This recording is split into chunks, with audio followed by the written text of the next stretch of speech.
pessoal, sejam todos novamente bem-vindos à disciplina. A gente vai começar a abordar um novo conteúdo, né, que são as estruturas condicionais.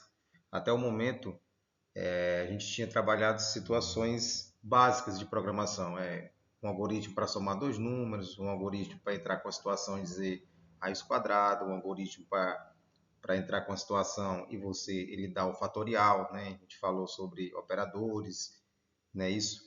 A gente falou sobre a função math, que vocês vão ajudar muito, devido a vocês ser do curso de matemática. E agora a gente vai entrar em um assunto que é de suma importância para a aprendizagem de vocês, que são as estruturas condicionais.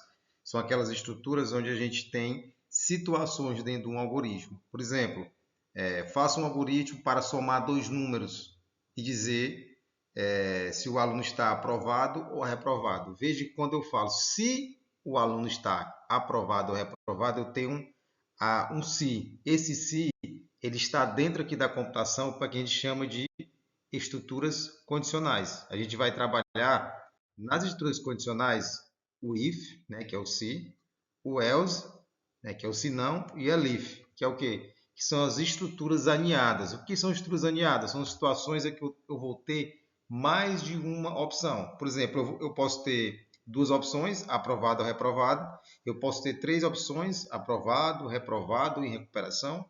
Eu posso ter uma infinidade de opções, por exemplo, algumas universidades ela não utilizam notas, né? Ela utiliza conceitos, então conceito A, conceito B, conceito D, conceito E, conceito F, por aí vai. Então eu preciso organizar isso dentro de uma estrutura condicional, que aí pode ser o else, pode ser o elif, e vai depender da necessidade e do conhecimento que você tiver em qual utilizar. Então, ó, o que é que essa estrutura if? O if ele vai receber uma condição que, se for avaliada como verdadeira, o programa entra em um bloco de código diferente. Então, eu tenho lá, se média maior ou igual a 7, aprovado. É isso? Caso a condição não seja verdadeira, a estrutura da síntese, aquele bloco de situações, ele vai ser ignorado. Então, qual é a estrutura da síntese? É se condição, né? Dois pontos, bloco verdadeiro. Então, vou ter lá, se, né, a minha média for maior ou igual a 7, dois pontos, aí eu boto aqui, aprovado. Então, botei duas médias, pedi lá para o algoritmo, entre com a nota 1, entre com a nota 2, vai ter uma função média, né? Média recebe N1 mais N2 dividido por 2.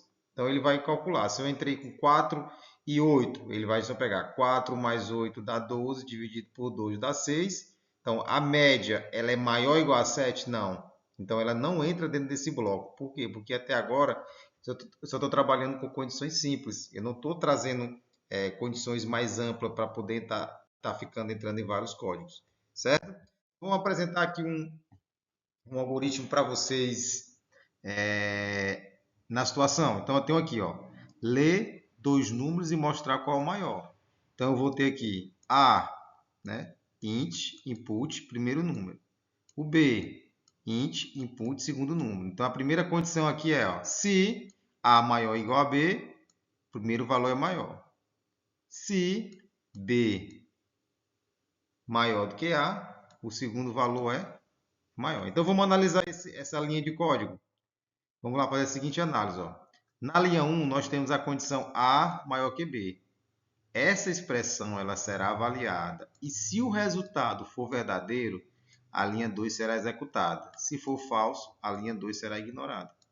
O mesmo vai acontecer para a condição B maior do que a linha 3, né? Se o resultado for verdadeiro, a linha 4 será executada. Se for falso, será ignorado. Então, nós temos lá um algoritmo que ele vai fazer o quê, pessoal? Ele vai fazer aquela soma daqueles dois números. Né? Fazer a soma não, fazer a comparação, desculpa. Então, vamos dizer que o usuário colocou 4 e depois colocou 2. Qual a primeira condição lá? Ele pega o quê? A é maior do que B? 4 é maior do que 2? Verdade. Então, ele vai entrar e vai executar aquela operação. Certo? Se o usuário entra com 3, né, e 5, ele não entra, ele não executa, ele vai para a próxima linha de código.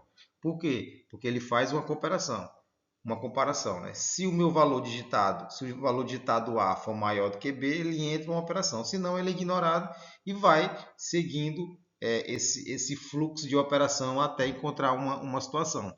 Sempre quando a gente utilizar uma estrutura condicional, pessoal, sempre a gente vai ter uma situação verdadeira. Então ele vai entrar em um bloco, se for verdadeiro, ele vai executar o que o bloco está dizendo.